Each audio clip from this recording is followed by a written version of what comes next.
ఎవడు నువ్వు ఎందుకు బండి అడిగిన చిన్న వెళ్ళాడంట. అబద్ధం బండి పడుతుంది మరి ఏమో ఇంకొని తీసుకెళ్ళాడు. చెప్పాను చిన్న చెప్పానంటే అడిగాను ఆటో తేవాల. వెంకాడ గ్రామంలో 8 మంది దళిత యువకుల మీద జరిగిన దాడి ప్రభుత్వంగా తెలిసింది. ఈ కోరుతుంది ఏంటంటే తిరువన్నాలకు చెందినటువంటి వాళ్ళందరినీ కూడా కరోనాతో దిగ్గుబాతిన తర్వాత ప్రైమరీ ఇన్వెస్టిగేషన్ చేసిన తర్వాత ఎఫ్ఐఆర్ పెట్టారు. ఆ ఎఫ్ఐఆర్లో కూడా చాలా సెక్షన్లు అన్నీ కూడా బెయిలబుల్ సెక్షన్లు పెట్టారు. ఎస్సీ ఎస్టీ అట్రాసిటీ యాక్ట్లో కొన్ని పెట్టారు. సెల్ ఫోన్ పోయింది అనేటటువంటి ఒక చిన్న అపవాదతో వీళ్ళందరినీ కూడా విధించడం జరిగింది. దాన్ని డిఎస్పీ గారు వచ్చారు, చేశారు, ఎంక్వైరీ చేశారు, అట్లా మరి ఏం చేశారో తెలియదు. అలాగే తుల్లో హాస్పిటల్లో ఉన్న వాళ్ళు కొనడానికి కూడా వెళ్ళారు. మరి అతని దగ్గరికి వెళ్ళినప్పుడు కూడా ఎవరిని రానివ్వలేదు లోపలికి. మరి డిఎస్పీ గారు ఏమనుకున్నారో నాకు తెలియదు. సో డెమోక్రటిక్ కంట్రీ ఏం చేసినా సరే వీడియో తీసి బాధితులు వీడియో తీయాలి, అందరూ ఉండాలి. దళిత నాయకులు అందరూ కూడా దాంట్లోకి ఎలా చేయాలి, మరి ఆయన ఎందుకు ఎలా చేయాలి మరి మాకు తెలియదు. ఈ పోలీస్ స్టేషన్లో వీళ్ళు ఏమంటారంటే ఎస్సీ ఎస్టీ అట్రాసిటీ యాక్ట్లో కూడా 60 రోజుల టైం ఉంది కాబట్టి 60 రోజులు అనేది ఛార్జ్షీట్ పెడతారు. ఎంక్వైరీ చేసి ఇమీడియట్గా యాక్షన్ తీసుకున్నారు కాదు. ఇమీడియట్గా ఎవరైతే ఉన్నారో దోషులు ఎవరైతే ఉన్నారో వాళ్ళని శిక్షించాలా, వాళ్ళు అరెస్ట్ చేయాలా. ముందు అరెస్ట్ చేసి తీసుకొచ్చినప్పుడు మాత్రమే అక్కడ శాంతి అనేది కనపడుతుందని చెప్పేసి మేము కోరుతున్నాం. ఈవేళ తెలుగుదేశం పార్టీకి అండగా ఉన్నారు కాబట్టి గ్రామస్తులందరూ బహుశా మరి మన మినిస్టర్ గారు ఆ విషయంలో వెళ్ళి రిప్రజెంట్ చేసిన తర్వాత కూడా ఆవిడ తీసుకొచ్చి కూడా మాట్లాడకుండా దూషులు అరెస్ట్ చేయడం ఎవరో కూర్చోబెట్టి చెప్పకుండా నేను వస్తాను కదా శాంతి కమిటీలు వేస్తాను కదా అని చెప్పేసి వచ్చిన వాళ్ళు శాంతి వచ్చిన వాళ్ళు పంపుతున్నారు. బహుశా ఆవిడకి సపోర్ట్ చేసి కోరుతున్నాం.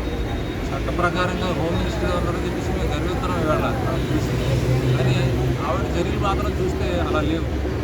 దళితులు ఈ నియోజకవర్గం దళితులే దళితులే దాడి చేస్తుంటే అక్కడ ఉన్న దాడి చేస్తుంటే చూస్తూ ఉన్నటువంటి పరిస్థితి.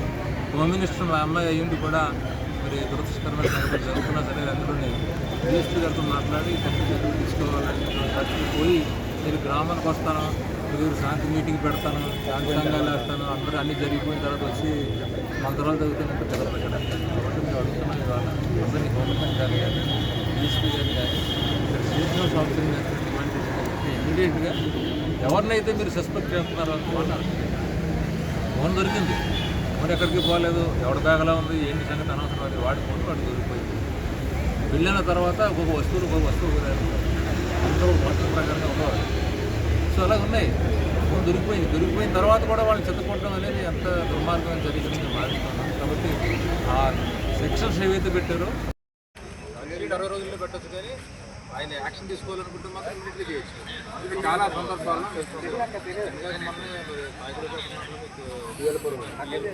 వెంటనే ఇమీడియట్గా 6 అరెస్ట్ చేసి మొదటి మినిస్టర్ కాబట్టి ఫస్ట్ మినిస్టర్ కానీ మేము కోరుతుంది ఏంటంటే డిఎస్పీ గారితో నేను మాట్లాడాలి.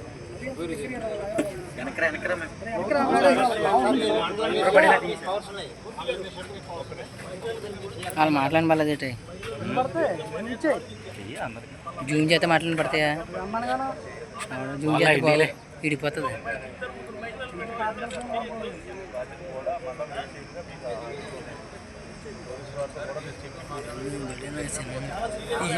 ఫోన్ చేయి. శాంతి కమిటీ చేయడం వల్ల మళ్ళీ ఒక వ్యక్తి సుబ్రహ్మణ్యం వేసుకుని అది జాబ్ గవర్పాడు విషయం కానీ జరుగుతుంది. యాకోబ్ గవర్పాడులో యాకోబ్ ప్రధానమైనటువంటి సాక్షిగా ఉన్న యాకోబ్ని నేనేమో ఎస్పీ సుబ్రహ్మణ్యం మీకు దొంగల్లో ఇంకో వ్యక్తిని అవుతుంది. కాబట్టి వెంటనే అరెస్ట్ చేసిన తర్వాత శాంతి కమిటీ ఇవ్వాల్సిందిగా ఫస్ట్ రిజిస్ట్రేట్ కాబట్టి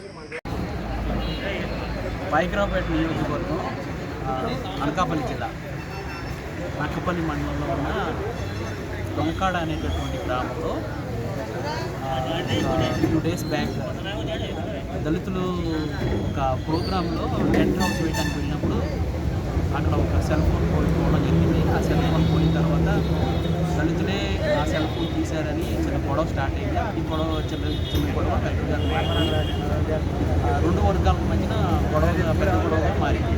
అయితే అందులో ఈ టెంట్ హౌస్ వేసిన వాళ్ళు అనుకున్నారు వాళ్ళని కూడా వీళ్ళు విపరీతంగా హ్యాండిల్ చేశారని ఆ పెళ్ళికి ఎవరైతే పిలిచారో ఆ కమ్యూనిటీ వాళ్ళందరూ కలిసి పిల్లల్ని రాత్రి అంతా కూడా హ్యాండిల్ చేశారు. అంటే 3rd degree పోలీసులు ఎలా కొడతారో ఆ టైంలో వీళ్ళని కూడా రాత్రి అంతా తెల్లవారుజామున వరకు కొడుతూ ఉన్నారు. వాళ్ళు ఎమ్మెల్సీ నుంచి ఇచ్చారు, పోలీస్ హాస్పిటల్లో ఉన్నారు, ఆర్థికమైన సహాయం అందరూ వాళ్ళు ఇచ్చారు వాళ్ళకి. అయితే ఈరోజు ఆ దోషులు ఎవరైతే కొట్టిన వాళ్ళు ఒక 14 మంది ఉన్నారో వాళ్ళని ఐడెంటిఫై చేయడం జరిగింది. ఆ 14 మందిని కూడా అరెస్ట్ చేయమని పోలీస్ స్టేషన్కి ఈరోజు ధర్నాగా గ్రామాలు, ఆ చుట్టుపక్కల గ్రామాలు అన్నీ కలిసి మేము రావడం జరిగింది. అయితే ఇంతవరకు 6 రోజులు దాటిపోయింది, ఇంతవరకు ఒక్క అరెస్ట్ కూడా లేదు. అలాగే అక్కడ శాంతి భద్రతలు కాపాడడం కోసం తగిన చర్యలు కూడా ఇంతవరకు ఏమీ తీసుకోలేదు. అంటే రేపు ఇంకొక దాడి జరిగే అవకాశాలు కూడా అక్కడ చాలా క్లియర్గా ఉన్నాయి. అయినా కూడా కొంచెం చూసి చూడనట్టుగా వ్యవహరిస్తున్నారని మేము భావించి అందరం కలిసి వచ్చాము. సిఐ గారికి, ఎస్ఐ గారికి రిప్రజెంటేషన్ ఇచ్చాము. అయితే పాయకరావుపేట చాలా సంవత్సరాల నుంచి ఒక ఎస్సీ నియోజకవర్గంగా ఉంది, కానీ ఎక్కువగా సఫర్ అయ్యేది ఎస్సీలే. ఎప్పుడు చూసినా ఈ నియోజకవర్గంలో ఇష్యూస్ ఎస్సీలకు సంబంధించి మేము కూడా నాసా అనేటటువంటి సంస్థ 35 సంవత్సరాల నుంచి పనిచేస్తున్నప్పటికీ ఈ రోజుకి ఇంకా వాళ్ళ మీద ఈ దాడులు చూడటం అనేది చాలా విచారకరమైన విషయం.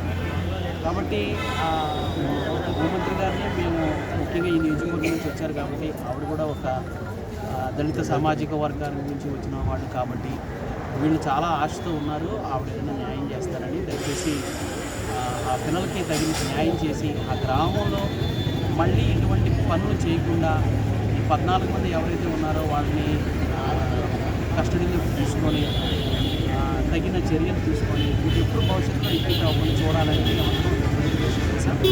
ఈ మీడియా ద్వారా కూడా హోమ్ మినిస్టర్ గారికి మేము మీడియా హోమ్ మినిస్టర్ గారికి వాళ్ళకి న్యాయం చేయాలి.